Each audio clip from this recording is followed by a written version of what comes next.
Bismillahirrahmanirrahim. Assalamualaikum warahmatullahi wabarakatuh. Kembali lagi bersama saya Rio Wijaya di sebuah kisah misteri. Di video sebuah kisah misteri kali ini kita ada di segmen Sahabat Misteri, yang mana segmen Sahabat Misteri ini adalah segmen seorang narasumber akan menceritakan langsung pengalaman pribadinya kepada sahabat-sahabat semua, sahabat misteri yang datang ke studio sebuah kisah misteri untuk menceritakan pengalaman misterinya.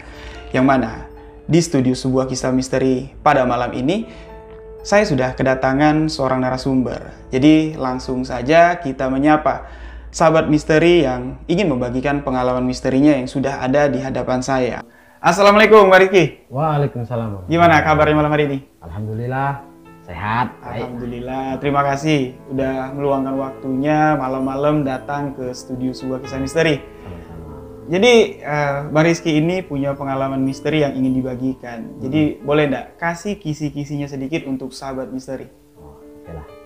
Jadi ini sebuah kisah nyata ya yang saya alamin pada saat masa kuliah kerja nyata atau KKN. Dan itu di sebuah posko rumah yang angker. Oh, rumah yang dijadikan posko itu angker? Ya. Oke. Betul. Jadi sebelum Mbak Rizky menceritakan kejadian-kejadian misteri apa saja yang beliau alami di posko KKN Rumah Angker ini, untuk sahabat yang baru bergabung, sahabat boleh mengklik tombol subscribe. Jangan lupa untuk mengaktifkan notifikasi loncengnya agar tidak ketinggalan video-video terbaru di sebuah kisah misteri. Untuk sahabat bisa juga follow akun Instagram pribadi saya di rio.wijaya91, akun Instagram official di sebuah kisah misteri official, dan ikuti akun TikTok sebuah kisah misteri. Jadi langsung aja kita minta Bang Rizky untuk menceritakan pengalaman misteri apa-apa saja, kejadian horor yang beliau alami di posko KKN Rumah Angker di segmen Sahabat Misteri.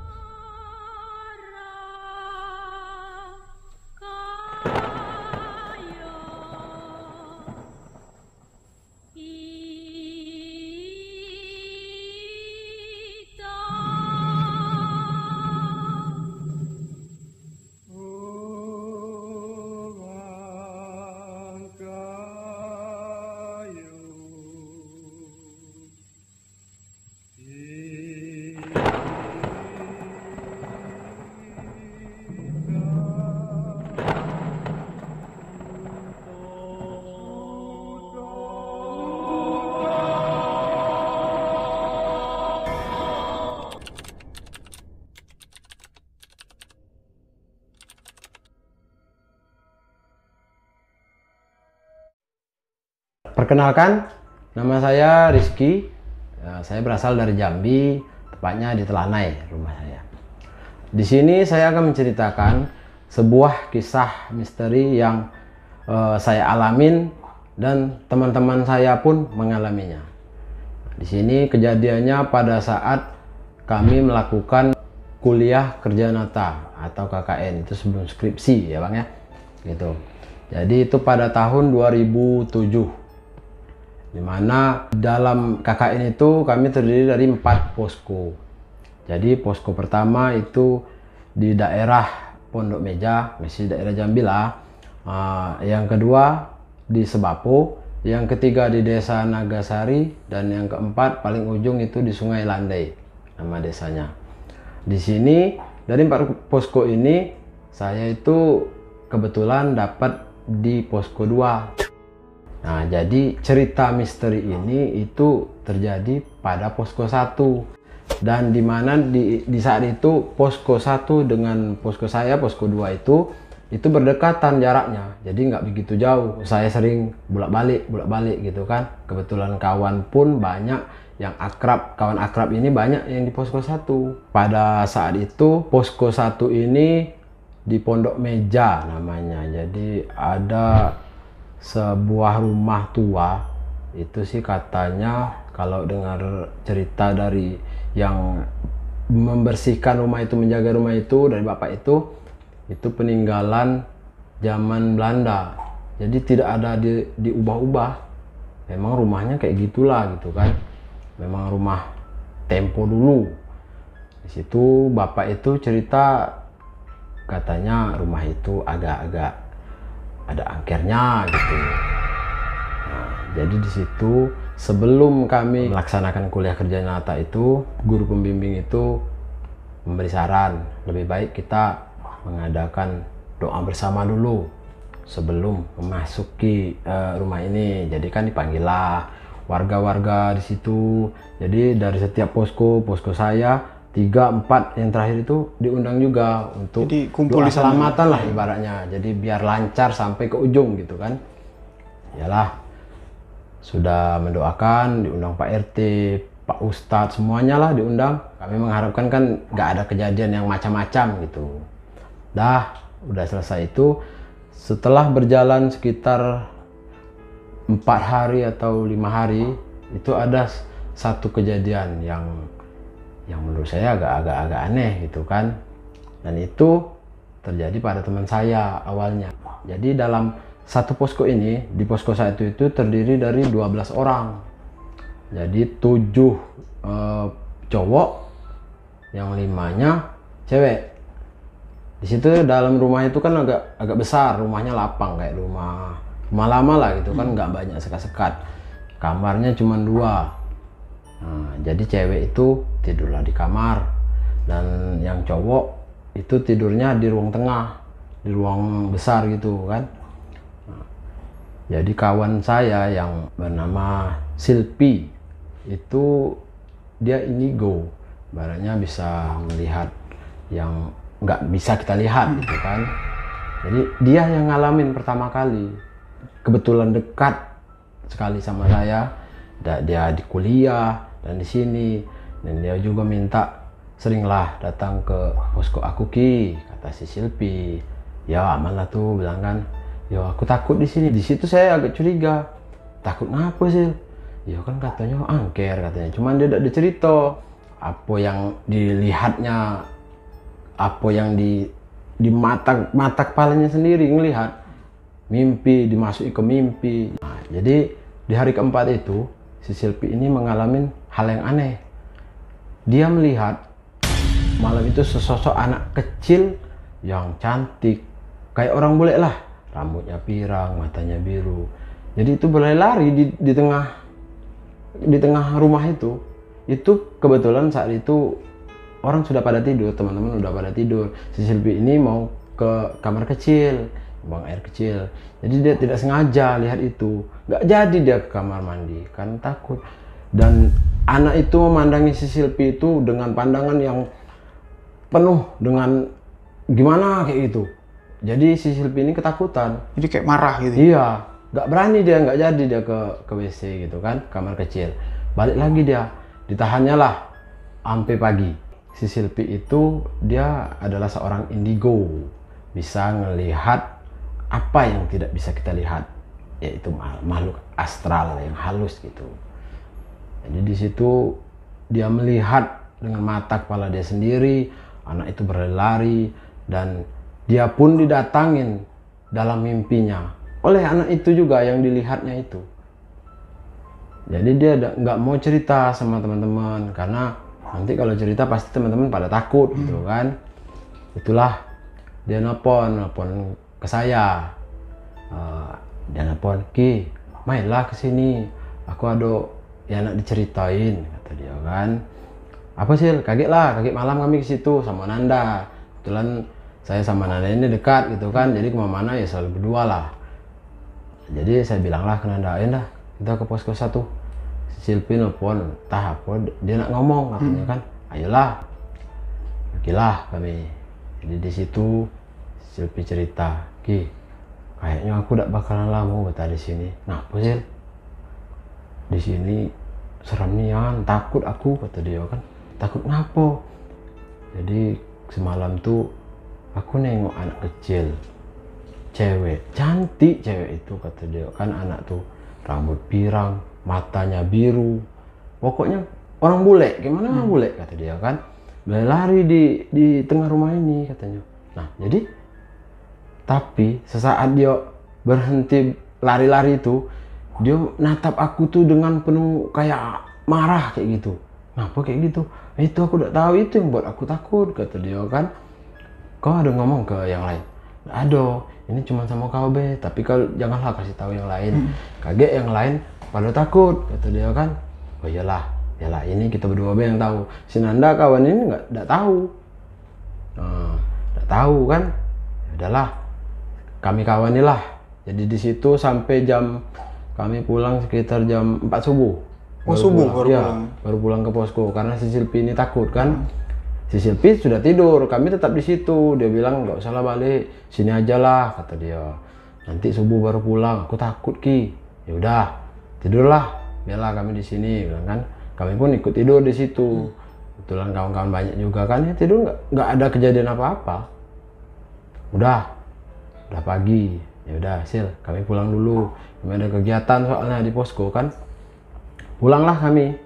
Pulang sekitar 3 malam, 4 malam sudah kejadian itu. Kami pun main ke situ lagi. Kebetulan itu pas hari malam Jumat. Kami ke situ. Sesudah yasinan, si Silpi nelpon, "Di mana Ki?" "Baru selesai yasinan RT," bilang kan. Karena di situ kan setiap malam Jumat itu ngadakan yasinan di desa itu. Tahlilan lah gitu. "Sinilah," katanya kan. "Kok udah sini?" "Ya bentar lagi," bilang kan. Pergilah ke sana sama si Nanda. Jadi kami dalam perjalanan ke sana itu kan naik motor Vespa. Jadi motor Vespa itu, motor si Nanda ini di belakangnya itu ada besi panjang untuk naruh barang gitu kan. Kalau pergi kemana-mana bisa diikat gitu kan. Yalah, pergi jalan. Jadi dalam perjalanan itu kan kami melewati di sebelah kiri itu ada kuburan untuk orang desa situlah. Dan di situ ada batang pule besar di pinggir jalan itu. Pendakian, penurunan jalannya gitu terus. Jadi kebetulan pas sudah melewatin kuburan itu, jadi si Nanda ini motornya kan, "Wah ngapu Ki," katanya kan. "Ngapu nah? Wah gila gigi satu udah ada narik," katanya kan. "Kau nih berat doso," kata dia kan sambil bergurau gitu kan. "Apalah kau nih," bilang kan, "kau tuh nak yang berat doso." Dia bilang gitulah. "Wah ini ngapu nih." Cuman si Nanda dia udah ada ngomong cuman digas, dah ada jalan ini jalan pelan, itu gigi satu, harusnya dia sudah ngebut gitu kan. Udahlah, terus bela jalan dah, biasa lah tuh. Mungkin kau belum ganti oli. Nah, saya bilang gitu. Aku baru ganti kok, katanya kan. Dan di saat itu, ini dia cerita, si Nanda itu cerita setelah kami sampai di posko 1. Di saat itu, si Nanda ini melihat dari spion, melihat ke belakang. Di situ dia lihat, jadi di besi yang di belakang Vespa itu duduklah sesosok makhluk yang besar, matanya merah, tinggi besar, dan di situ tangan makhluk itu di pundak saya. Dan saya pun tidak terasa, nggak ada kerasa apa-apa, karena nggak tahu kan. Cuman si Nanda nggak mau ngomong, dia cuman ngucap aja, "Astagfirullah." "Ngapa ndah?" Saya bilang kan. Dah, kata dia kan. "Ini ada jalan-jalan," itu cuma alasannya. "Gila, dah ngegas ini ngapu motornya, kalau mogok saru kita," katanya kan. Kebetulan jalannya sepi kan. Udahlah pelan-pelan be. Yalah pelan-pelan terus. Sampailah kami di pas di gang mau masuk ke dalam posko 1 itu. Kalau dari ujung jalan itu ke dalam posko itu sekitar 200 meter lah. Jadi sudah masuk ke dalam lorong itu langsung plong. Dan motor itu langsung ringan. Dan si Nanda pun balik ngelihat lewat spion. Gak ada lagi katanya, wajar katanya kan. Dikebut lah sampai di posko itu. Jadi saya bertanya lagi, penasaran ini pasti ada apa-apa, saya bilang kan. Saya tanya sama Nanda, apa tadi? Nggak ada, kita masuk dulu. Muka Nanda itu agak beda, pucat gitu kan, kayak orang ketakutan. Ini ada apa-apa ini, bilang kan. Udah, masuklah kami kan. Silpi datang. Silpi itulah nawarin dia kan. "Mau minum apa, Ki?" "Ya terserahlah Sil, passinglah apa yang ada." "Ya udah, aku buatin kopi aja ya." "Ya nggak apa-apa lah," kata saya kan. Jadi kamu dah samain aja lah Sil. Udah, jadi Silpi membuatin kopi. Nyampe Nah, disuguhinlah kami kopi. Dia ngelihat si Nanda, si Silpi ini kan. Kenapa ndah? Kenapa Sil? Kok mukamu pucat? Kata dia kan. Jadi sambil senyumnya si Silpi ini agak aneh. Saya bilang kan, kenapa Silpi ini? Saya bilang, pasti kamu ngelihat itu kan? Kata dia. Jadi saya terkejut, langsung kaget spontan. Lihat apa Sil? Enggak, tanya aja Nanda katanya kan. Di situ Nanda langsung berubah wajahnya. Jadi kayak takut gitu kan. Aku tuh sebenarnya nak cerita, cuman takut kata dia. Kayak terkunci mulut aku nak ngomong ke kau kata dia kan. Apa dia tuh? Saya bilang kan, itu gila besar nyan katanya kan. Yang duduk wajar, motor itu tidak narik katanya kan. Apa ndak? Ndak tahu kata dia. Besar tinggi, matanya merah. Tangan besarnya tuh pasnya di pundak kau. Wah, itu saya pun merinding, langsung merinding spontan. Benar dah, iya nian, ndak bohong aku, dah sumpah demi Allah kata dia kan. Situ saya yakin, wah berarti iya nian.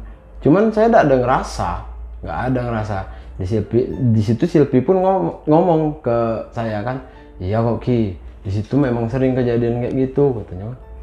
Kau dari mana tahu Sil? Aku tahu kata dia.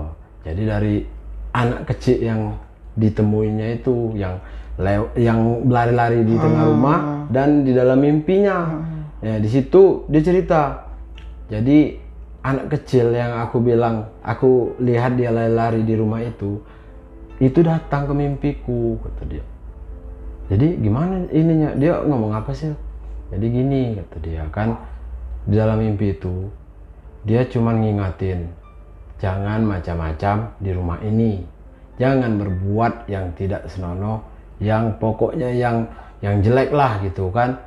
Dan itu jaga kebersihan, jangan bahasa kotor, ucapan kotor, dan jangan ribut, harus tenang kata dia. Kalau enggak, di antara kamu semua kata dia kan, pasti ada yang aku bawa. Sempat bilang kayak gitu ke Silpi, anak kecil yang dalam mimpinya itu kan. Jadi dia bilang karena di sini adalah tempat rajanya dari segala makhluk kata dia. Gitu ngomong ke Silpi. Yang di luar itu nggak bakal berani ke sini. Jadi Silpi pun takut, kejut, langsung terbangun dari mimpi. Nah itulah dia cerita. Oh jadi kau tahu dari lewat mimpi itu? Iya. Itu memang betul katanya, memang ada. Dia pun yang anak kecil itu ngomong, ada sesosok makhluk besar tinggi di dekat kuburan itu kata dia. Itu nggak bakalan berani sampai sini, tapi dia tetap ganggu yang mau ke sini. Nah itu emang diganggunya gitu kan. Cuman sampai ke depan lorong mau masuk ke situ, dia tetap hilang, pergi, langsung balik dia. Ngomong kayak gitu, waduh. Itu saya nggak berani mau pulang. Dan si Nanda pun ngusulin, udahlah kita pagi aja lah pulang. Ya aku nggak berani juga kalau mau pulanglah sendiri, bilang kan. Aku walaupun nggak lihat, aku bilang ya kalau dengar ceritanya kayak gitu siapa yang nggak takut, bilang kan. Ya udah kita tidur di sini aja. Ya kata Silpi, udah tidur di sini aja lah. Ya udahlah katanya kan. Nah, kami ngobrol udah lama ya, Silpinya ngantuk, ya udah tidur. Saya pun tidur, si Nanda pun tidur. Di dalam tidur itu, nah di situ saya memimpikan, itu entah saya mimpi entah nyata saya nggak tahu ya, karena itu memang saya alamin, benar-benar saya alamin. Jadi saya itu dimimpiin, saya lagi tidur, ada seorang anak kecil. Jadi dia goyang-goyang kaki. Bang. Saya serasa mimpi, serasa nyata. Cuman saya pertama nggak ngerespon gitu kan. Cuman terus bangunnya, bangun bang. Lama-lama saya buka mata kan. Saya lihat anak kecil di bawah saya, pas di kaki saya, nepuk kaki. Kenapa dek? Bang, ayo main ya bang ya. Kata. Main kemana? Kamu ini siapa? Saya tanya, ini anak kecil kan. iya ayolah bang, ikut aku, ikut kamu kemana, kamu mau kemana, pulang kemana, saya bilang, saya tanyain. Dan dengan maksa, sedikit maksa, anak kecil itu langsung narik tangan saya. Dan situ saya tidak bisa memberontak untuk melawan, itu nggak bisa ngikut. Pas dia narik itu, selagi jalan saya lihat, saya itu lagi tidur, teman-teman saya lagi tidur, Nanda di samping saya, dan saya pikir ini mimpi atau nyata. Di situ asli, saya itu masih tidur, Bisa ngelihat jasadnya sendiri, iya, tubuhnya sendiri ya? saya bisa lihat, wah itu saya tidur, ini saya kemana? Saya bilang kan, saya pikir saya itu sudah mulai takut. Gimana ini? Dia terus narik saya. Ya udah saya ikutin dulu kan, ikutin. Jadi di antara ruang tengah dengan dapur itu ada kayak lorong. Nah di tengah-tengahnya itu WC, kamar kecil kan. Ya pergilah, ditariknya ke situ. Jadi pas di tengah-tengah pintu kamar mandi itu ada kayak gerbang, kayak terowongan gitu nah, terowongan. Wah ini kemana dek? Udah ikut aja bang, kita main ke rumahku. Kata. Rumahmu di mana? Di sana. Ayo kata dia. Terus diajaknya. Teruslah saya masuk, lumayan jauh ke dalam. Nah, akhirnya ketemu gerbang besar. Itu dibuka lah. Kali saya lihat di dalam tuh, aduh indah betul. Saya lihat di situ orang-orang pada gembira, senang, ada bule di situ, ada pribumi juga ya. Saya lihat di situ kayak orang Belanda zaman dulu lah gitu kan. Ini di mana dek? Ini rumah saya bang, katanya kan. Ayo kita main ke belakang, katanya. Ke belakang mana? Ayo ikut aja, katanya kan. Diajaknya lah ke belakang. Kalau dia ngajak ke belakang itu tepatnya jatuhnya itu di tengah-tengah rumah. Jadi dia kayak melingkar. Nah, ya udah saya ikutin. Saya lihat di situ kolam renang besar dan di situ orang berenang senang. Oh pokoknya airnya jernih biru dia naik. Saya bilang, wih enak tuh orang mandi deh. Iya bang, ayo mandi bang yuk. Dia ngajak saya masuk kan. Oh enggak, saya bilang, abang nggak bisa berenang deh. Nggak apa-apa, ayo airnya cetek kok. Enggak. Jadi di situ saya saking takutnya. Udah abang mau pulang deh. Saya berontak, pokoknya usaha untuk berontak. Pertama nggak bisa, kayak nggak bisa ngelawan gitu kan. Di situ saya terus sambil saya ucapin kalimat-kalimat Allah. Terus akhirnya bisa saya berontak. Pas saya ngadap ke situ, saya balik melihat ke dalam kolam itu berubah seketika. Yang awalnya taman indah itu jadi gelap. Dan air yang dalam kolam renang itu yang berwarna biru itu jadi merah kayak lautan darah. Dan di atasnya mengapung, ngambang orang, udah mati semua di situ. Ini apa ini? Saya lari kencang, sampai di depan gerbang itu saya jolak gerbang itu. Tolong, saya lari terus. Akhirnya saya tersentak, terbangun. Jadi ibaratnya tuh kayak ada yang bangunin gitu kan. Terbangun saya. Rupanya Nanda yang bangunin saya. Kata Nanda, kamu ngapa Ki? Kok tak teriak, minta tolong ngapa? Enggak lah, saya tidak mau cerita awalnya.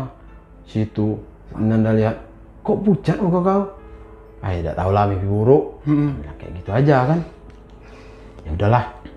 Udah kau tuh ambil sembahyang katanya kan. Sholat lah katanya. Sholat tahajud apa kayak. Yo iyalah. Pergilah ke belakang. Di situ saya aduh ini iyo apa tidak antara nyata dengan tidak nyata, antara percaya dengan tidak percaya. Cuman di situ saya yakin karena kalau makhluk astral itu ada. Di situ saya lihat, saya tidur, kawan-kawan saya tidur dan Anda tidur, saya diajak. Ibaratnya arwah saya yang diajak berarti kan jasad saya masih di situ. Saya lihat saya tidurnya pules. Sampai sekarang masih terbayang itu. Ini iya apa tidak? Ini kejadiannya nyata apa nggak nyata gitu kan? Cuman itu memang kejadiannya itu. Ya, setelah itu paginya ya udahlah kami pulang. Itu pun enggak saya ceritain ke Nanda, enggak saya ceritain ke Silpi, enggak saya ceritain ke semua, enggak saya ceritain. Pulang. Tapi sampai saya di posko itu masih jadi beban pikiran dengan saya. Iyo apa tidak gitu kan, tanya-tanyalah gitu. Udah, jadi nggak nyampe lah pertengahan. Kami kan kalau di situ sebulan kegiatan KKN-nya kan, jadi setengah bulan lah gitu. Jadi saya pergilah lagi ke posko 1 itu, karena di situ yang ketua posko itu si Andi nelpon, "Ki, kau kesini lagi, ini anak ekip namanya si Fitri kemasukan," kata dia kan. Kesurupan ya? Iya, kesurupan. Itu sudah saya mimpi malam tadi tuh. Waduh, saya bilang kan, saya ini takut sebenarnya ke situ. Cuman lantaran kita solidaritas teman gitu kan. "Oh ya udah, bentar," saya bilang kan. "Kami masih ada kegiatan dikit. Nggak usah lah kaget belah kegiatan tuh, kaki aku bantu. Kok kesinilah sekarang," kata dia kan. "Aku udah tahu ngapa," kata dia kan. Dan ini sudah panik. Karena si Fitri itu ngamuk-ngamuk, pokoknya diseraknya semua. Kayak marah gitu kan. Yo, saya bilang. Saya ajaklah Nanda. "Baik dah. Ngapa? Fitri kesurupan." "Nah, baiklah, kita ke sana bantu," gitu kan. Pergilah kami ke sana. Sampai di sana Fitri itu natap saya itu tajam kan. "Ih, ngapa kok lainian mata Fitri ini? Beda dari biasa kan. Biasanya enak. Ini kayak marah gitu kan. Dan dia kayak tidak senang sama saya ini. Ngapa, Bit?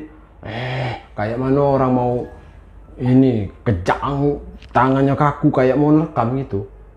Saya panggil lah si Andi. Saya takut mau ini kan. Kalau kayak gini nggak berani aku, ndik gila bilang kan. Kayak aku dicekik mati bilang.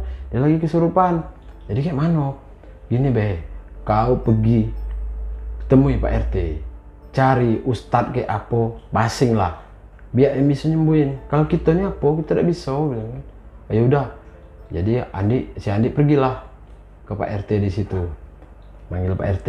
Pak RT datang dan Pak RT itu nelfon lah, ada ustadz orang tua lah di situ kan, manggil dia. Kebetulan bapak yang tukang jaga rumah itu pun datang. Dia pun senyum-senyum, senyumnya tuh sudah ndak ini gitu, ndak logis kan. Saya penasaran, apa bapak ini kok senyumnya kayak senyum dia tahu, cuman gimana kayak ngejek gitu kan. Ada yang disembunyiinnya. Pikir, nanti saya tanya lah, saya penasaran kan. Cuman biarlah nanti, saya bilang. Itulah, setelah datang Pak Ustadz itu, Pak Ustadz itu ngobatin. Jadi diobatin lah, dibacain ayat-ayat Al-Quran, dan itu dikasih minum air putih, diusapin kepalanya. Akhirnya sadar si Fitri. Dan Ustadz itu nanyain, "Kenapa?" Enggak ada apa-apa. Dia nggak tahu, nggak sadar. "Kamu tadi ngapain?" kata Pak Ustadz itu. Nggak ada apa-apa. Nah, di situ Silpi langsung memotong pembicaraan dari Pak Ustadz itu dengan si Fitri. Jadi kata si Silpi, "Itu Pak, pasti gara-gara Fitri buang sampah sembarangan Pak. Tadi sudah saya larang." "Buang sampah apa?" kata Pak Ustadz ini kan. "Jadi Pak, maaf sebelumnya, si Fitri ini kan lagi halangan," katanya kan. Jadi dia itu buang pembalutnya itu ke belakang kebun. Nah, di situ Pak Ustadz ngomong, "Kalau di sini Dek, jangan kayak gitu, karena di sini kan masih hutan dan di sini memang agak-agak angker." Jadi kan sudah dari awal kan Pak RT sudah mengatakan, yang penjaga rumah ini juga sudah ngomong, jangan berbuat yang aneh-aneh, jagalah kebersihan. Tapi si Fitri ini kayak nggak terlalu diutamakan lah. Biasalah itu katanya, mungkin kayak gitu kan. Si Silpi ngomong, buang basing kan. Iyalah, lagi aku ambil lagi, kata si Fitri itu. Kayak rasa tidak bersalah gitu kan. Lagi aku ambil, buanglah di tong sampah nih, katanya kan. Aku tidak ngapo-ngapo, kata dia kan. Jadi Pak Ustadz ini ngomong, itu dijaga katanya. Yang teman kamu satu itu, kata dia. Ini agak bandel ini katanya. Nanti Si Fitri kemasukan tadi? lagi. Iya. Nanti pasti kemasukan lagi. Jadi gimana Pak? Pak Ustadz, saya bilang kan, saya tanyain sama Pak Ustadz. Andi pun nanya, gini aja, kata dia kan. Pokoknya kamu liatin aja lah. Yang satu ini pasti didatangin terus, kata dia. Karena dia lagi halangan. Karena makhluk-makhluk yang kayak gitu tuh paling suka dengan orang yang lagi halangan kayak gini. Sekarang gini katanya kan, itulah dinasehatin. Setelah Fitri itu balik kan, diambilnya, dimasukin ke tong sampah. Nah, kamu duduk sini dulu, kata aku. Duduklah si Fitri. Jadi kami duduk ngumpul di situ. Sekarang gini, Pak Ustadz itu ngasih wejangan lah gitu kan. Kalian di sini itu tugas dari universitas untuk melakukan kuliah kerja nyata. Jadi di sini ikutin aturan yang ada di sini, jangan kalian bantah, karena itu untuk kalian juga, untuk kalian semua, supaya kalian itu aman sampai habis kegiatan ini, kata Pak Ustadz. Ya kami kan nggak apa-apa Pak, kami kan nggak ada macam-macam, katanya kan. Ya itu kan tadi kan kamu sudah lihat. Ya saya tidak tahu Pak, katanya kan. Saya nggak apa-apa kok, ini sehat. Dia kan nggak sadar, nggak rasa gitu kan. Datang si Andi, kau tuh kemasukan Bit, kata Andi kan, ketuanya ini. Masuk apa bang nih, kata dia kan. Aku sehat kayak ini, kata dia kan. Emang nggak sadar, bulnya nggak sadar. Nah, jadi gini, kata Pak Ustadz. Ibaratnya kalian ini punya rumah. Rumah kalian ini disewakan lah, apa didatangin lah sama tamu, sama orang rame gitu kan. Nah, orang ini buang sampah sembarangan. Nah, dan lagi sampah yang dibuang ini bukan sampah biasa, ibaratnya tuh ya kotoran kamu loh. Kamu buang sembarangan. Marah nggak kamu? Ya marah lah Pak, kata si Fitri langsung jawab. Nah begitu juga katanya. Begitu juga apa Pak? Di sini kita dengan makhluk astral yang nggak nampak, itulah yang marah ke kalian, itulah yang masuk ke diri kamu itu, dan kamu nggak nyadar, nggak sadar sama sekali. Teman-teman kamu yang lihat, enggak, aku nggak apa-apa kok, aku sadar. Iya sekarang sadar karena saya yang nyadarin kamu. Enggak, aku nggak mau, katanya. Aku nggak apa-apa, kata dia. Aku sadar. Full sadar 100%. Wah, ini anak, ini hati saya sudah dongkol. Ini anak dikasih pengertian kok nggak nangkap, ini bilang. Ya udahlah, saya langsung potong Pak ini Pak Ustadznya. Ya udahlah Pak, kami minta maaf lah. Mungkin ini memang kesalahan kami. Mungkin ya Fitri nggak sadar karena dia kemasukan, kan. Ya kamilah nanti yang ingatin. Ya kalian ingatin, katanya. Dan satu lagi ada cowok di sini yang hobi mabuk, katanya kan. Siapa ya? Perasaan semuanya nggak ada. Ya satu, si Jack itu memang agak bandel. Dia galak-galak. Orang sedang tidur, dia pergi keluar. Oh, ngilang. Ngilang terus. Ntar balik subuh dia langsung tidur. Memang itu anak yang satu itu agak kurang bisa diatur gitu kan. Andi pun udah capek ngomongin ke dia, cuman nggak masuk. Ya udah, talain aja lah. Nah, jadi berlanjut itu, udahlah. Setelah kejadian itu kami pulang, nggak lama kami nyampe di posko kami. Si Andi pun nelfon, Ki, kau balik lagi ke sini. Apa lagi, bilang kan. Si Fitri sama Ana lagi yang kemasukan, kata. Nah lah kacau itu. Aduh, kayak mana ini nih? Kau panggil lah Pak Ustadz lagi, bilang kan. Kau kesini dulu, kata dia kan. Aku ini tidak tahu ngapain, penting kalau aku budak tidak ngerti, kata dia kan. Kawan-kawan tidak ngerti, pada melongok semua. Aduh, saya bilang, yo, balik lagi. Belum berapa lama, paling setengah jam apa berapa menit lah kami nyampe. Pagi itu baliklah kami. Balik, lihat si Fitri sama si Ana itu sudah kayak orang kejang-kejang. Waduh, ini gimana lagi nih? panggillah lagi Pak Ustadz sama Pak RT tadi. Jadi di ininya lagi disembuhinnya, sembuh, sadar. Setelah sadar ditanyain, nggak tahu. Mereka berdua nggak tahu apa-apa. Enggak kok katanya kan. Kami dari tadi di sini. Nah, kalau balik tadi kok balik lagi ke sini katanya kan. Aduh, parah ini, kayak mana caranya? Ya udah, kata Pak Ustadz ini, kalian ada tip? Ada Pak. Kalian hidupin aja lah. Orang lagi baca Al-Quran, bacaan Al-Quran gitu kan. Ya, jadi kencengin aja suaranya. Dan yang lainnya yang nggak bisa sholat, ya ibaratnya tuh nggak usah terlalu full mau kesini, diam aja di rumah. Jadi yang bisa sholat, tolonglah sholat, doakan teman-teman yang di sini dan makhluk-makhluk yang di sini ini nggak ganggu gitu. Oh iyalah Pak, ya udah, Bapak itu pulang, kami pun pulang, aman itu, amanlah sampailah malam.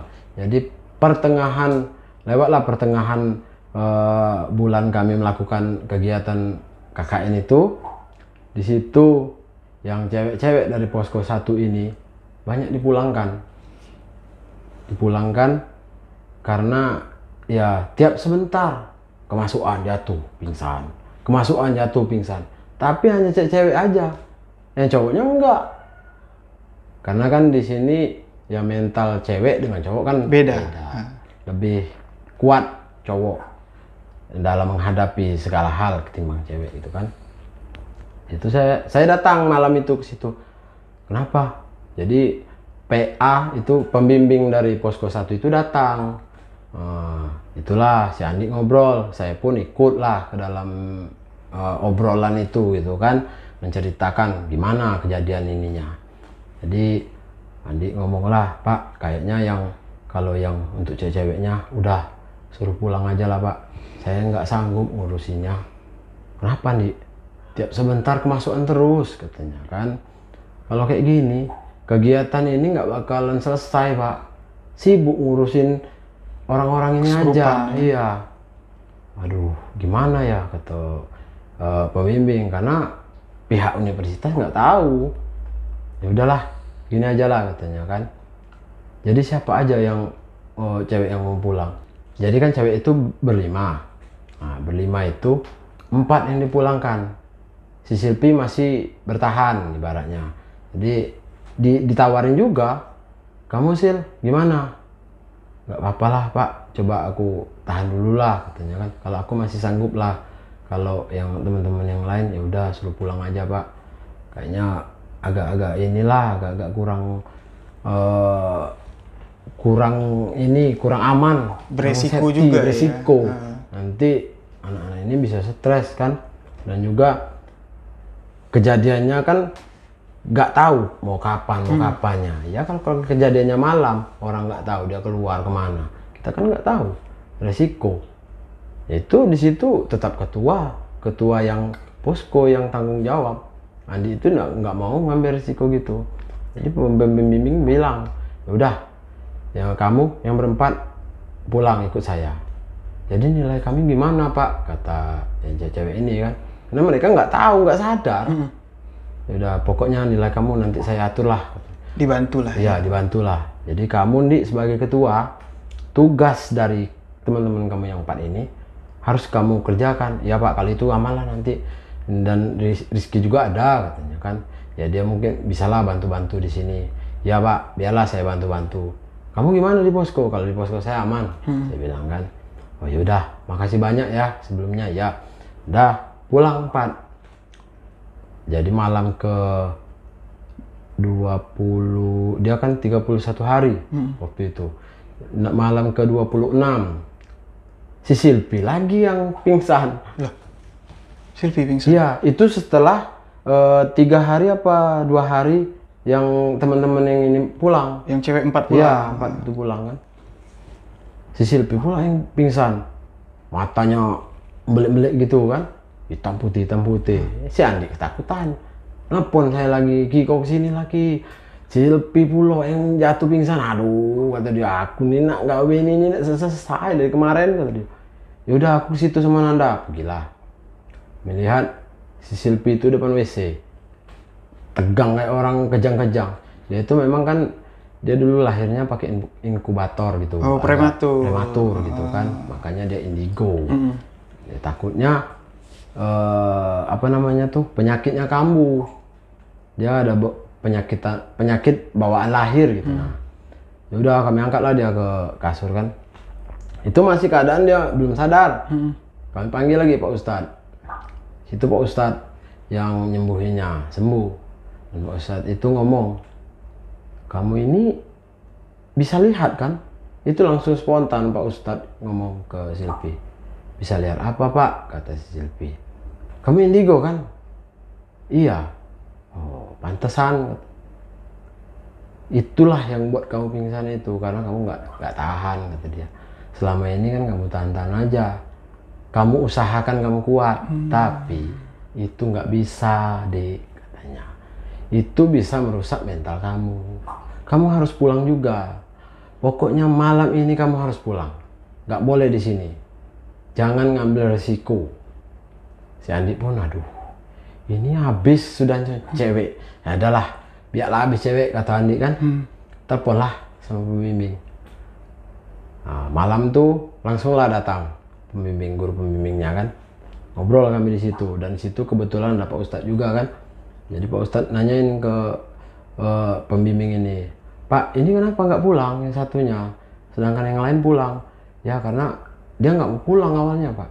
Pak Ustadz, kata guru pembimbing ini. Iya Pak, kata si Silvi, saya memang coba bertahan, katanya kan. Ya kayak gitu nggak bagus, kamu itu nggak kuat. Saya tahu kamu itu indigo, katanya. Bisa lihat semuanya. Maka itu kamu banyak diam, banyak menung, katanya. Nah, itu yang buat kamu kemasukan. Selama ini kamu ditolak terus. Ada yang bantu kamu, dan yang bantu kamu itu nggak berani ke sini. Langsung spontan diucapin sama Pak Ustadz. Itu adalah teman kamu, dari kamu lahir dia nemenin. Seorang anak kecil. Maksudnya apa tuh Bang? Gini, dia itu memang indigo.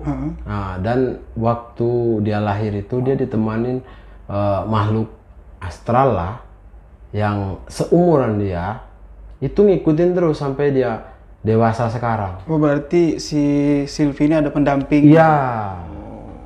Dan pendampingnya itu takut untuk nemenin Silvi ke posko itu. Oh, nggak mau masuk ke posko? Nggak berani.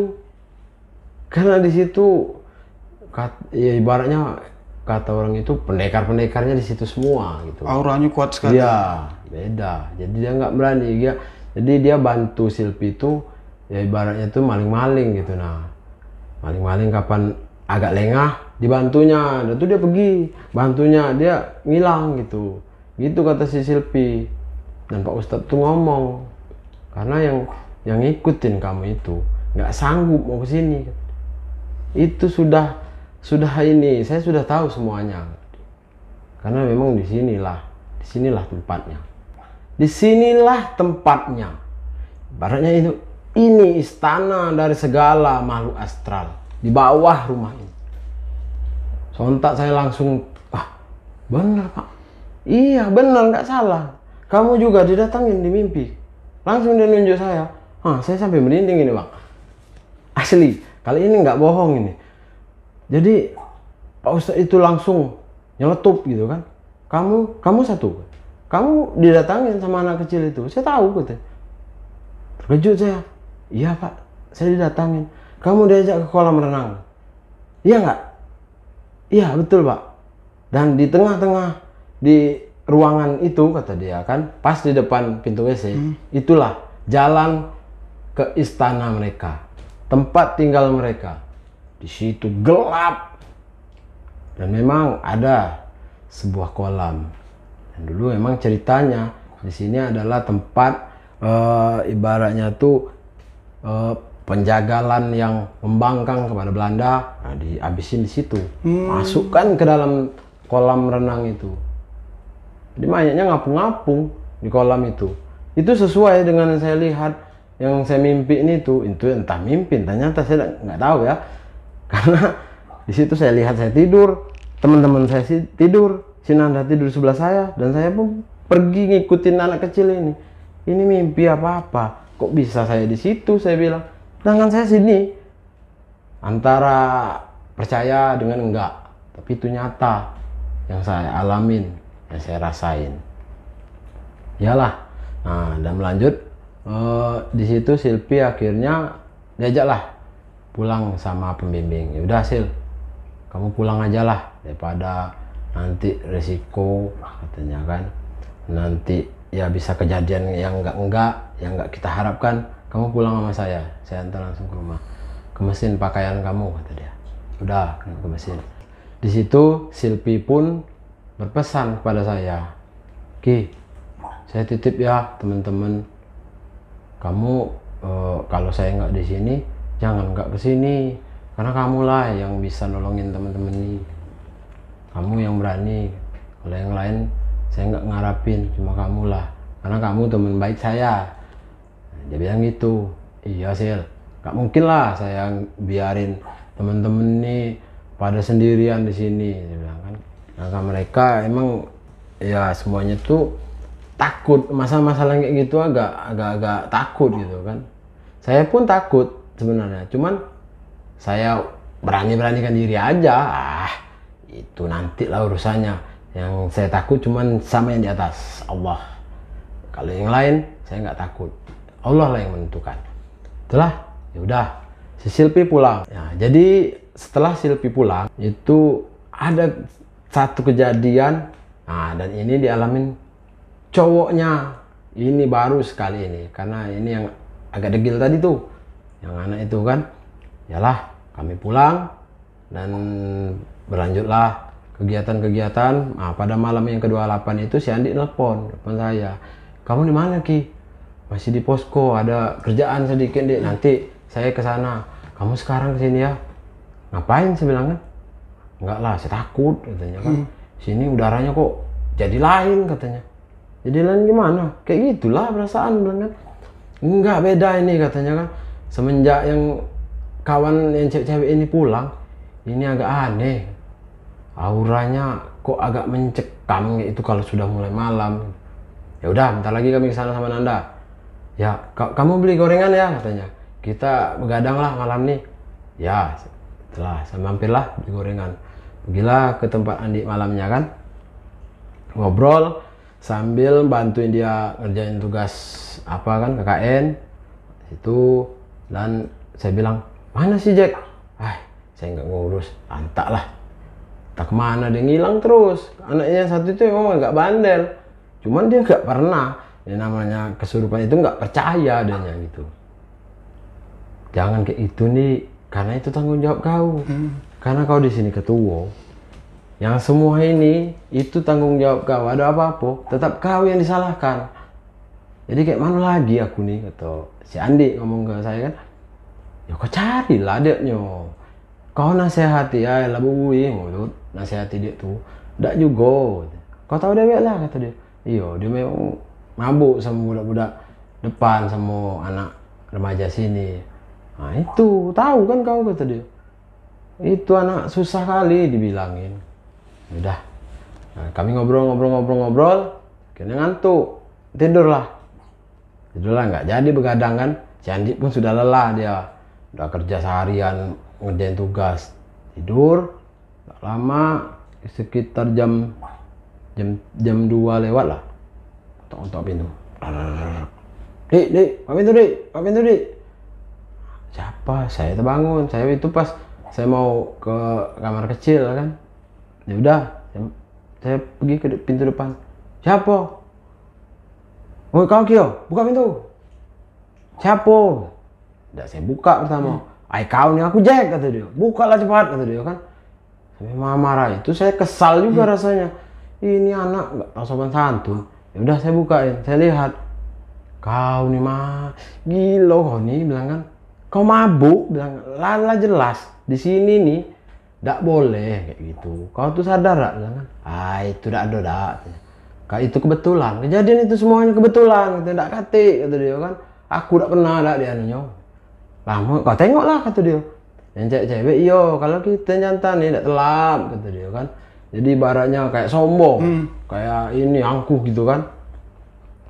Kau Saya bilang, "Ndak, kau Jack ucap, jangan tak kabur.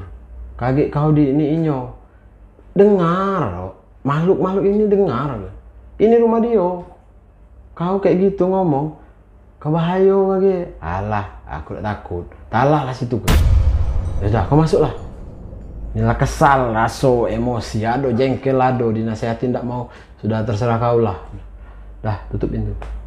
Dia pun bawa sebotol minuman, birlah. Itu pun belum habis, masih ada dikit lagi. Dia pergi ke belakang. Belakang teguk. Saya lihat dari jauh kan, dari tengah pintu. Kan lurusan itu, pintu belakang. Nah, habis itu dibuangnya. Kebetulan di belakang itu ada sumur, tapi nggak digunain lagi gitu. Banyak sampah lah di dalamnya. Dibuangnya ke situ. Dah. Woi, Jack, saya bilang kan. Teman saya ini, tidurlah lagi. Hari lain hilang subuh hari ini. Kau besok nak ngerjain tugas. Kau besok balai desa, kaget tak bangun. Kasihan yang lain, masa kau ngurusin kau baik, bilang. Ya aku nak tidur lah, aku lah pening malah nih, kata dia. Tidur. Dan saya pun setelah kamar mandi tidur. Mau sekitar jam 5 subuh, saya bangun. Mau sholat. Saya lihat, nah kemana? Nggak ada. Yang si Jack, teman saya yang gila ini tadi. Kemana beginya?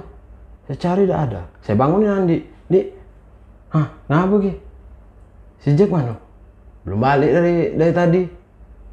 Lah tadi lah balik. Aku yang buka pintu. Tidak tahu aku, katanya. Aku tidak tahu. Aku ngantuk nih. Tidak ada tahu apa-apa, kata dia kan. Kemana dia nih? Tadi ada lah di sini. Perasaan aku tidur emang dia. Malahan dia aku suruh tidur duluan, aku jagoin biar ada kelayapan lagi. Tapi kok kemana pergi budak nih? Inilah kacau nih, bilang kan.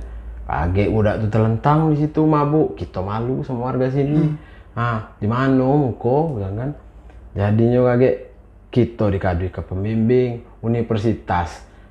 Pun ikut namanya tercemar gara-gara satu orang. Kau cari Landi. Saya bilang kayak gitu. Ya udahlah, cuci muka dulu. Kau cari, pokoknya kau cari sampai dapat. Yalah, pergilah Andi masuk WC, cuci muka. Jadi kebetulan pas ini cari kunci motor. Ya udah, sama aku Bendi. Aku tunggu depan, kau keluarin motor. Dia lagi ngeluarin motor, rupanya si Jack itu, teman saya itu, di balik motor itu, di sudut dekat tong sampah itu tidurnya. Di parkiran motor? Iya. Saya bilang, "Woi, Ki, kata si Andi kan. Ngapa? Cepatlah saya ke situ kan, ngejerin. Kirain ada apa gitu kan. Ngapa? Ini nah budak nah, katanya kan. Lah, ngapa tidur di situ budak tuh? Tidak tahu. Dibangunin, tidak bangun. Akhirnya bersiram kayak air. Pur, siram kayak. Baru terbangun, tersentak dia. Apa dia kamu nih, nama aku, kata dia. Kau tuh tidur di mana? Aku tidur sini lah, kata dia kan. Kau tengok nih, di mana kau nih? Tengok tong sampah di sini, motor di sini. Lah, kok aku bisa di sini? Ini gawe kau lagi, gitu. Malah nuduh saya. Katanya saya yang mindahin dia ke situ. Apa gawe? Saya bilang nak mindahin kau ke sini. Kau tuh berat, bilang kan. Ada dolah, kau tuh tidak senang sama aku. Ini kau pasti kau kesal kalau tadi buka pintu aku, gitu. Kau pindahin aku ke sini, gitu kan. Ya Allah, tidak ada. Saya lah bersumpah. Demi Allah, Jack. Tak kate, bilang kan. Aku dah ada mindahin kau ke sini dah. Aku kehilangan kau, kami nak nyari kau nih keluar. Kira kau keluar. Tak ada lah, kau lah nih, katanya kan. Itu masih bertentangan gitu kan, karena kayak egoisan dia tuh lain gitu. Sampai sekarang pun kami bermusuhan sama dia itu. Udah akur ya? Iya, udah akur emang. Karena pola pikirnya itu beda. Memang agak brutal gimana gitu. Pemabuk gitu kan. Jadi situ, terserah kau lah, bilangnya. Nggak kau lah, kalau kau nak nuduh aku. Cuma aku udah ngelakuinnya. Sekarang nih, kau tuh intinya, itulah aku bilang nih tadi. Bilang kan, kau tuh bagus-bagus lah di sini. Jangan berbuat yang indah-indah. Itulah pelajaran untuk kau. Bukan aku yang mindahin. Makhluk gaib tuh nah yang mindahin kau ke situ tuh. Situ, dia pun agak tercengang gitu kan. Apa dia kau nih, katanya. Dia masih tidak percaya. Masih nggak percaya? Tidak ada, katanya. Itu gawe kamu lah nih, minta aku sini, katanya. Terserah kau lah. Nah, udahlah, bilang kan, aku nak balik, bilang kan. Harilah pagi, ngobrol berdebat itu sampai pagi, nggak selesai.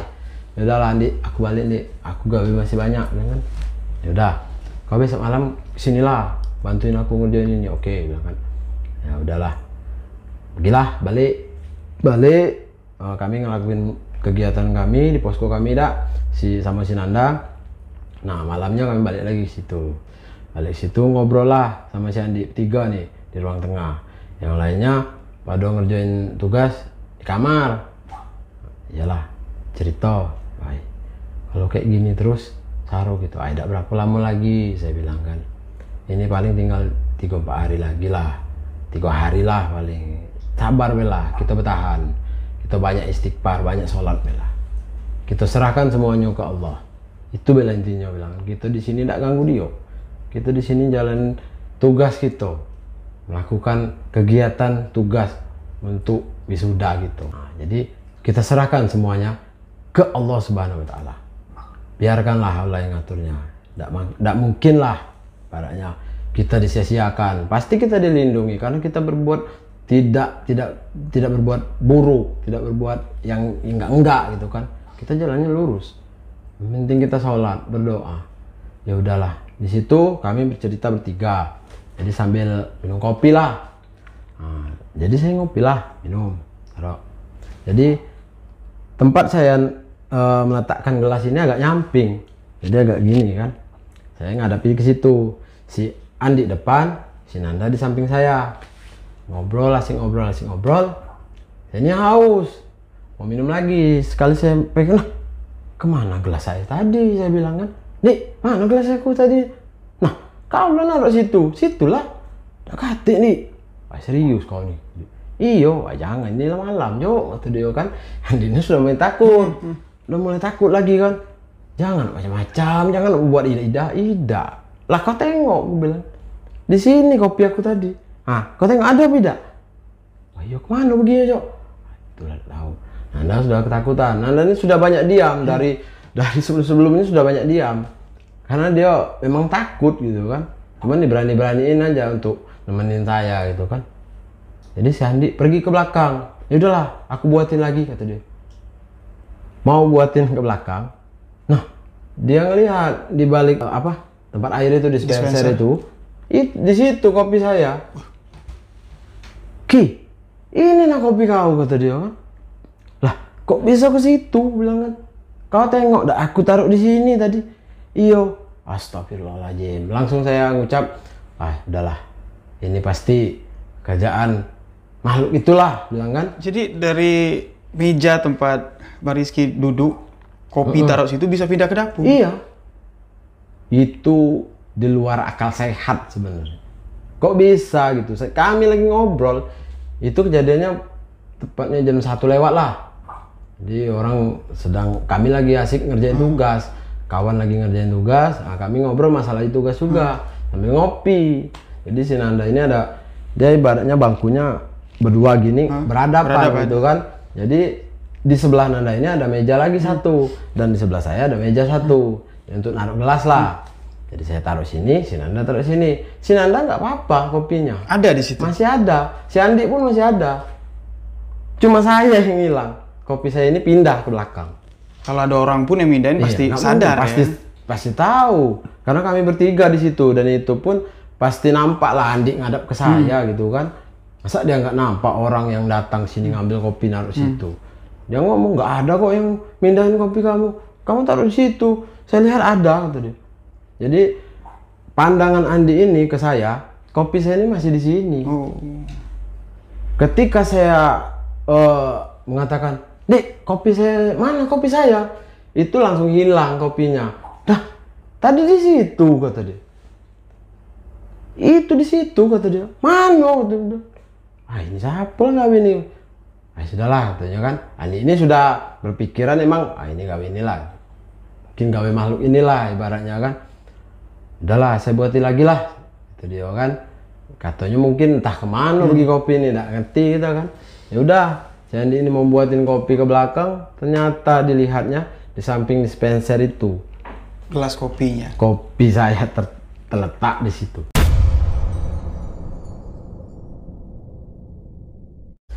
Ya, jadi setelah kejadian kopi yang berpindah itu, kami pun pindah ke kamar. Ya udahlah, udah malam. Besok kita ada kegiatan lagi nih. Ini hari-hari terakhir. Kita tidurlah lagi. Saya bilang gitu kan. Ya udah, kami tidur di kamar semua nih, nggak ada yang di luar. Tidurlah. Hari udah berganti pagi. Nah, saya pun bangun. Saya pulang ke posko saya. Dan malam berikutnya saya nggak ke sana karena kan di kegiatan terakhir ini padat gitu kan, jadi harus melakukan kegiatan masing-masing lah. Saya bilang kan di malam ini saya nggak ke sana nih, ini tugas banyaknya, ini terakhir, soalnya kita ngejar terakhir nih kagak ada selesai. Iyalah Ki, masih banyak nian, kata dia. Ya udah, jadi hari terakhir, hari ke 31 itu malam itu kami semua dari posko 2, posko 3, posko 4 itu diundang, jadi untuk melakukan yasinan, tahlilan penutupan lah, ibaratnya selamat itu kan di posko 1, karena kan di awal kan yasinan pembukaan di sana, pembukaan, dan ini penutupan. Ya pergilah kami ke situ, undanglah warga di situ, RT di situ, kami pun ikut bantu-bantu lah di situ kan. Setelah kegiatan itu saya itu penasaran masih sama kisah rumah ini gimana sih sebenarnya gitu. Jadi yang tahu itu cuman yang penjaga rumah ini, dan saya pun penasaran apa sih sebenarnya, gimana sih sebenarnya kejadiannya. Saya lihat, wah kebetulan ada bapak itu kan. Ya udah, setelah selesai makan ini ngajak obrol, saya panggil bapak itu, saya deketin, Pak bisa ngobrol sebentar nggak? Oh ya bisa. Nah, saya bawalah ke pinggir jauh dari teman-teman gitu kan. Saya tanya gini, Pak, saya mau nanya ini, gimana sih Pak peninggalan, ibaratnya tuh kejadian yang terjadi di rumah ini kok bisa kayak gini. Saya ngalamin ini, kalau menurut saya entah nyata entah kayak nyata, tapi ini mimpi gitu, tapi nyata. Nah itulah, jadi saya ibaratnya masih antara percaya apa enggak. Dia pun senyumnya itu kayak senyum ngejek gitu kan. Dalam hati saya, kok bapak ini kayak gini ya. Jadi ya udahlah, kita duduk di situ aja lah. Jadi itu ada bangku di bawah pohon gitu kan, duduklah kami di situ. Gini saya ceritain, saya kan dari awal sudah mengatakan sama ketua posko ini, sama guru pembimbing kalian, kalau di rumah ini emang agak angker, jadi bersikaplah yang baik, sopan, jagalah kebersihan, jangan berkata kotor. Kan saya sudah ingatin. Iya betul Pak, betul, saya bilang kan. Dan saya tahu itu, teman saya sudah ngatain, gitu kan. Ah ya udah, karena di sini ya bapak ini ngatain, nak di sini sebelum kalian itu udah 4 keluarga yang pernah nyewa di tempat ini, gak ada yang tahan. Dan salah satu dari 4 penyewa ini ada yang sampai meninggal. Oh, saya pun tercengang, kok bisa Pak? Saya bilang, iya, gimana ceritanya kok bisa? Ini meninggalnya gara-gara makhluk gaib atau penyakit Pak? Dia pun tersenyum nggak enak lagi gitu kan. Saya langsung spontan, kenapa sih Bapak setiap saya tanyain kayak gitu senyumnya nggak enak kali? Saya bilang, enggak, bukan gitu. Ya udah, saya ceritain katanya. Gini, jadi dulu itu sebelum kalian yang menyewa tempat ini untuk kegiatan kalian ini, itu ada 4 keluarga yang pernah nyewa di sini. Nggak ada yang tahan, paling sebulan udah kuat kata dia. Dan satu yang terakhir itu orang dekat sini kok, orang daerah Bayung ini katanya kan, lewat lagi dari Sungai Lande sana. Dia jadi kebetulan dia itu ada kebun di sini, kebun karet, dan anaknya pun itu pada sekolah di Jambi, jadi lebih dekat. Kebetulan dia lewat di sini terus kan, di situ ditaruh pelang rumah ini, dikontrakkan, disewakan gitu kan. Kebetulan dia lihat dan dia mampir nanyain siapa yang jaga rumah ini, ke tetangga gitu kan. oh itu bapak itu rumahnya di situ, tanya aja katanya kan. Ini datangin saya. Ini langsung aja ya bang ya, sama yang terakhir. Yang karena yang 1, 2, 3 itu nggak ada tahan, dah pindah. Nggak nyampe sebulan pindah. Nah, yang ini yang meninggal itu yang dia bilang itu. Jadi dia cerita, oh, dia langsung yang keluarga yang ini nih nanyain ke dia, Pak, saya mau kontrak di rumah itu, kira-kira bisa Pak? Ya bisa aja, kata bapak ini kan. Tapi ya kalian harus tahu katanya. Harus tahu apa Pak? Ya nantilah saya ceritain. Kita ke sana dulu lah, lihat-lihat rumahnya. Yaudah, ayo Pak. Pergilah. Suami istri ini pergi sama bapak ini. Bukalah kunci rumah. Lihatlah dalam rumah segalanya kan. Wah, boleh nih Pak, kata si istrinya. Udah kita nyewa sini aja lah. Ay, Bapak sebenarnya berat katanya kan. Biarlah kita pulang balik katanya. Agak-agak kurang enak gitu, kurang sreg. Suaminya ini kayaknya kurang sreg mau tinggal di situ. Kurang nyaman. Iya, kurang nyaman. Ini bapak yang jaga ini ngomong karena dia ininya kan. Udahlah, nggak apa-apa lah. Ini lebih dekat. Anak kita juga lebih dekat. Pergi ke ini kampus kata dia kan. Anaknya pada kuliah kan. Kuliahnya di Jambi. Jadi nggak jauh betul. Dan resiko pun kurang. Kita bolak-balik itu jauh, resiko di jalan tabrakan, tak apa, kan nggak tahu. Enggak lah, nantilah dipikir dulu. Udah nggak usah pikir, besok kita pindah aja sini langsung. Kata istrinya? Iya, istrinya ngebet. Ngebet ya, niat istrinya sih sebenarnya bagus. Karena dia di situ, ngontrak di situ, jadi kan lebih dekat. Ke kebun dekat, anaknya pun dekat, pergi kuliah, jadi nggak bolak-balik gitu kan. Dan suaminya, kita kan ada rumah, udahlah katanya, ngeluarin biaya lagi gitu. Nggak apa-apa lah Pak katanya kan, kita kan masih ada tabungan katanya. Ya nggak usah lama-lama lah, selesai anak, udah kita pindah lagi balik ke rumah. Udahlah terserah kamu lah. Kalau kamu memang keras mau di sini, udah pindahlah. Udah besoknya pindahlah. Ya beberapa hari itu nggak apa-apa, biasa aja kejadiannya. Terus lah kegiatannya berlangsung ya mulus, nggak ada masalah gitu kan. Ke anak-anaknya nggak masalah juga, ke istrinya, ke suaminya nggak masalah juga. Itulah kata istrinya, kan nggak apa-apa Pak. Di situ sebelum mereka masukin untuk ngontrak nyewa rumah itu, bapak itu sudah pesan, maaf Pak Bu. Ya, saya sebelumnya, saya bukan nakut-nakutin sih sebenarnya, cuman saya ngingatin aja karena rumah ini memang agak angker. Sebelum ibu bapak ngontrak di sini ada 3 yang lain, cuma nggak tahan, digangguin terus katanya kan. Gangguin apa Pak? Kata istrinya. Ya makhluk astral, makhluk halus. Nah sering gangguin mereka, makanya mereka nggak kuat katanya. Akhirnya pindah. Nah ini kalau ibu bersikap baik, ya rajin ibadah, insya Allah lah nggak diganggu. Ya lah Pak, ya semua itu kan Allah yang ngatur katanya. Kalau kita berserah diri ke Allah, mudah-mudahan lah nggak apa-apa kata istrinya. Jadi si bapak yang jaga kontrak ini baik bang ya? Iya. Dibilangin kalau menempatin kalau itu angker ya? Dia tetap ngomong ke penyewa gitu kan. Oh ya udah terserah kata bapak ini. Itu udah keputusan ibu sama bapak. Saya cuma ngingatin kalau ada apa-apa nanti telepon saya. Dia udah bilang, tinggalinlah nomor HP bapak ini kan ke ibu ini. Udah, nah, situ terus nggak apa-apa, nggak masalah. Jadi ada suatu hari itu suaminya ini pergi ke kebun sama istrinya, pergi balik. Jadi makan siang pulang ke rumah, habis makan.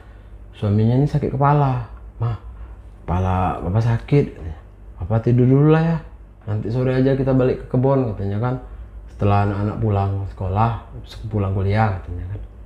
Oh ya udah Pak, istirahatlah dulu. Mungkin kecapean bapak kurang tidur tuh. Ya, tidurlah suaminya. Jadi si istri nonton televisi di ruang tengah. Suaminya tidur. Gak lama, sekitar sejam 2 jam lah. Sejam lah. Suaminya tidur, itu suaminya teriak dalam kamar. Dan istrinya pun kaget, lari langsung masuk kamar. Dilihatnya suaminya lagi tidur, cuman teriak minta tolong, tolong. Jadi cepet istrinya nih, pa. Nggak bangun, digoyang, nggak juga, nggak buka matanya, digoyang, tepuk pipinya, pa bangun, sadar. Akhirnya dia buka matanya, mata suaminya terbuka, ngelihat tapi pandangannya kosong, dia nggak tahu istrinya bangun ini. Pa, sadar pa, langsung balik badan, tidur lagi suaminya.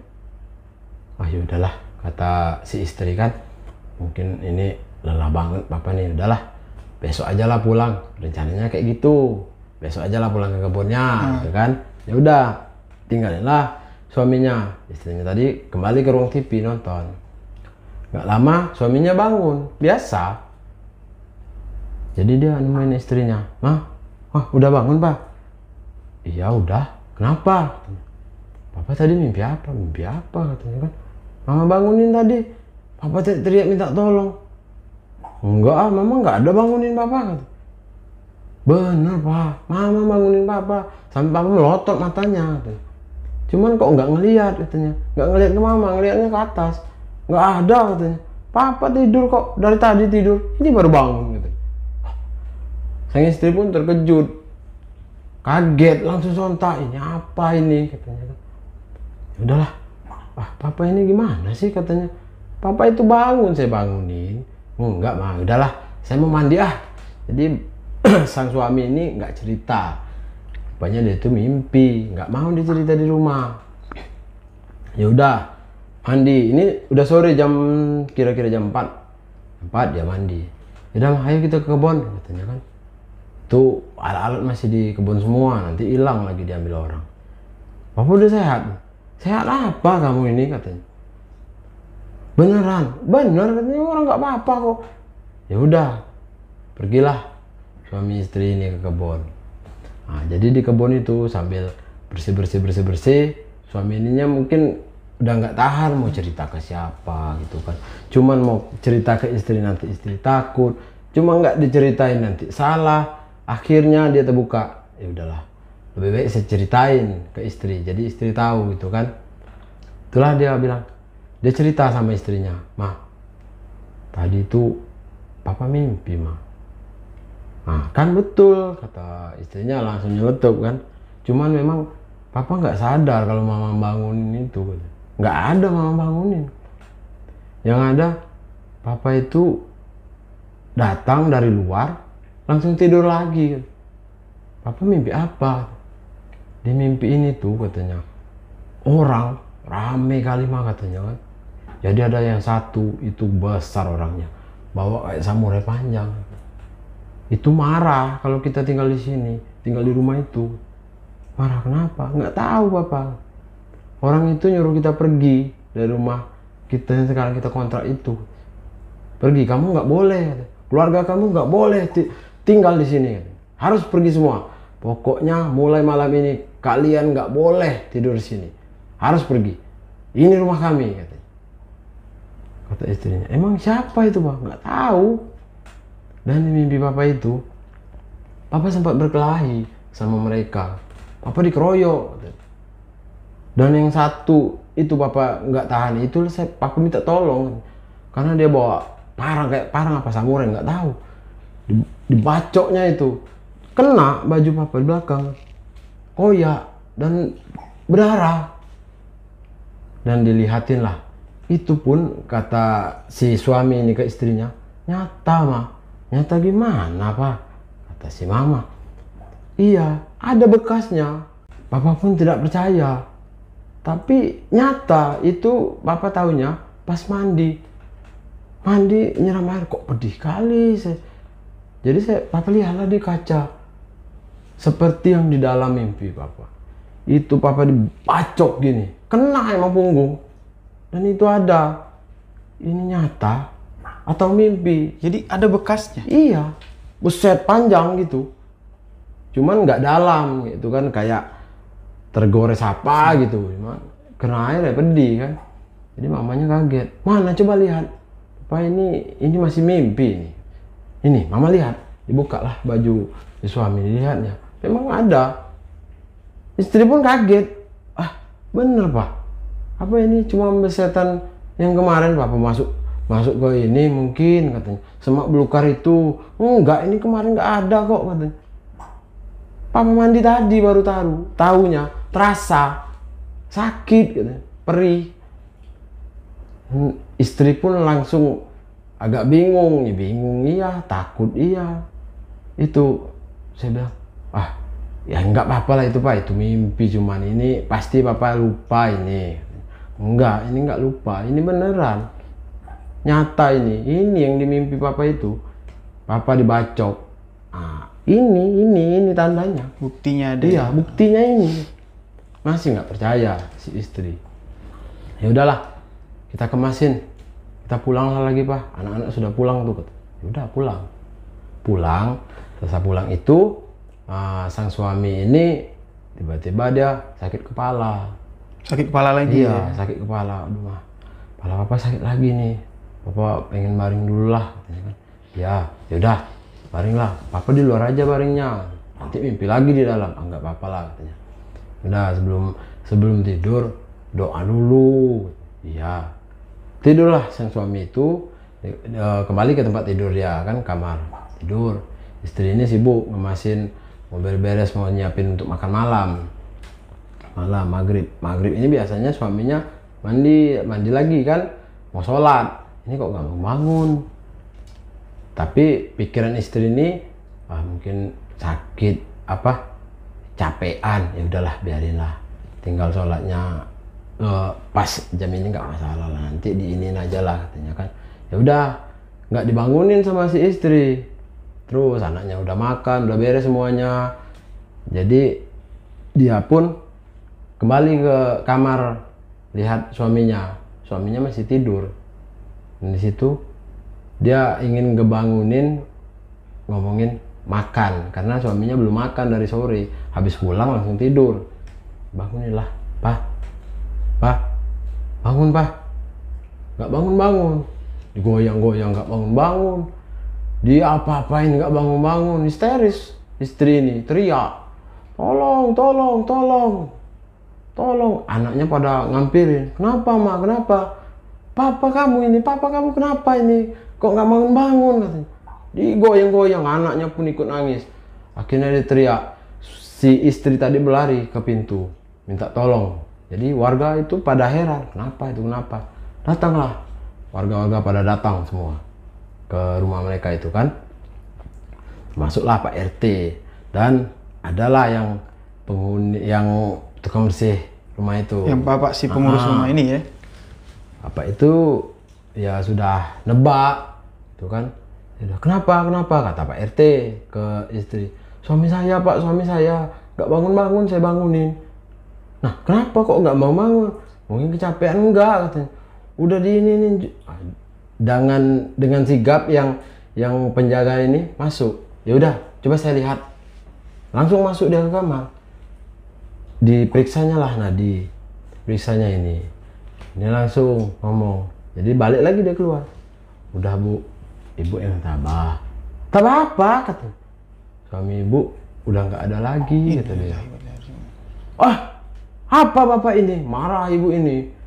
Suami saya itu tidur katanya kan. Mana ini Bapak ini bohong katanya kan. Enggak Bu, Ibu boleh periksa. Dan dengan ini langsung Pak RT ngomong, ya udah coba saya periksa. Jadi warga yang lain pada masuk semua, lihat kan, mau lihat apa yang terjadi. Jadi Pak RT meriksa. Wah iya, ini nggak ada lagi denyut nadinya Bu, katanya kan. Dan badannya sudah mulai dingin. Enggak, suami saya enggak ada. Pokoknya suami saya masih tidur katanya. Nanti bangun katanya. Udah kalian pulang katanya. Marah, histeris, panik, ya nggak percaya gitu kan. Jadi Pak RT ngambil kesimpulan, ya udah gini aja, kita bawa suami Ibu ke rumah sakit. Nanti tunggu. Jadi Pak RT langsung ambil mobil. Bawalah beberapa orang dari warga, membawa si suami ini ke rumah sakit sama istrinya. Anaknya pun ikut. Pergilah ke rumah sakit. Sampai di rumah sakit, periksa, wah ini suami Ibu memang udah nggak ada lagi. Meninggal ya? Iya, udah meninggal. Ini udah lama Bu, katanya. Ini udah berapa jam? Apa yang berapa jam Dok? kata si ini istri, suami ibu meninggal. Kok dia lagi tidur kok?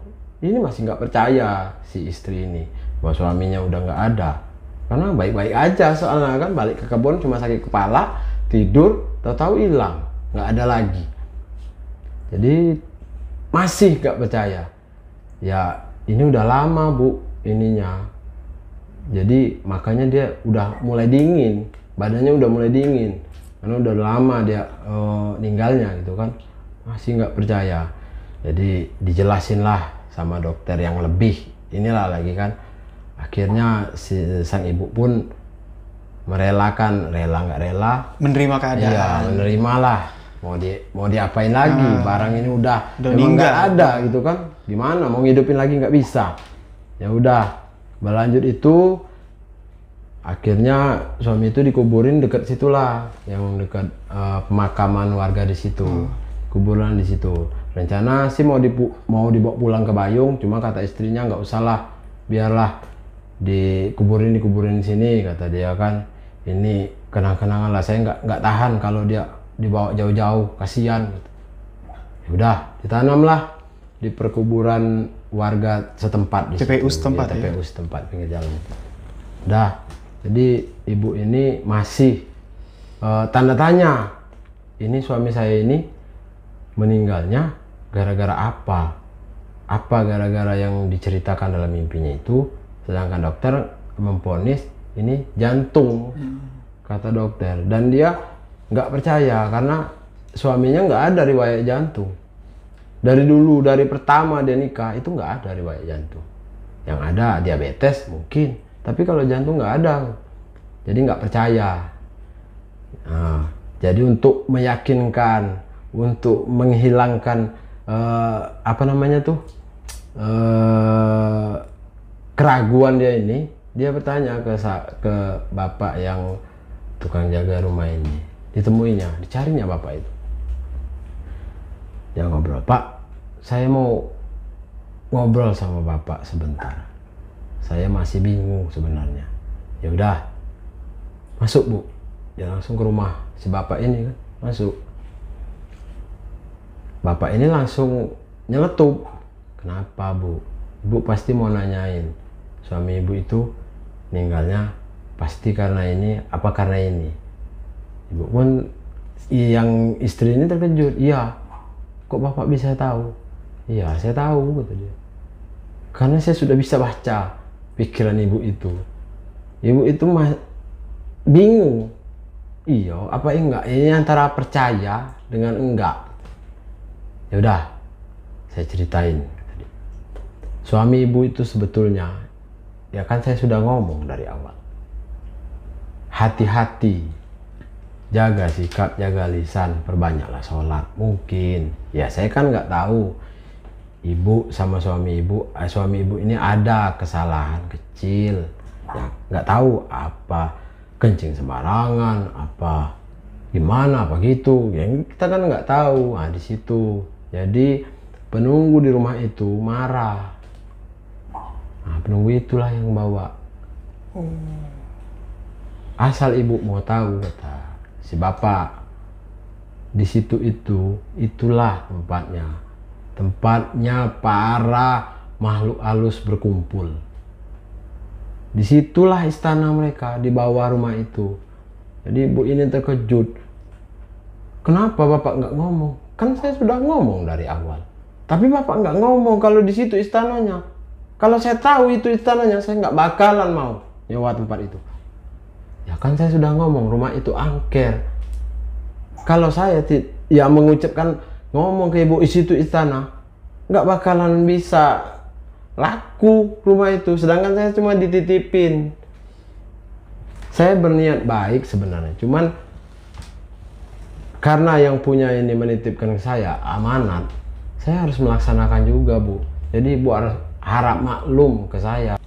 Jadi setelah itu cerita ibu itu langsung pindah dari tempat itu lah, pindah, dan bapak itu pun kembalilah ke rumahnya. Di situ saya tanyain lagi, jadi pak, kisah apa asal usul tanah rumah ini awalnya itu gimana pak? Saya tanyain ke bapak itu kan, saya cerita. Jadi gini, kata dia kan, ini sebelum kita merdeka tanah ini dulu nggak ada rumah ini katanya. Jadi di sini ini rawa semua. Sini ada danau kecil dan disinilah tempat Belanda itu menghabisin yang bangkang kepada Belanda ini. Mau Belandanya, mau pribumi, jadi dibuang di danau kecil ini. Ditelantar gitu aja, nggak dikubur, nggak diapain, biarin aja situ. Nah, itulah yang anak kecil datang di kolam renang. Itu danaunya. Danau itu, jadi ibaratnya itu tuh kolam renang bagus, indah gitu. Nah, jadi semua mayat itu ngapung di situlah. Ada yang bangkang, bunuh, masukin.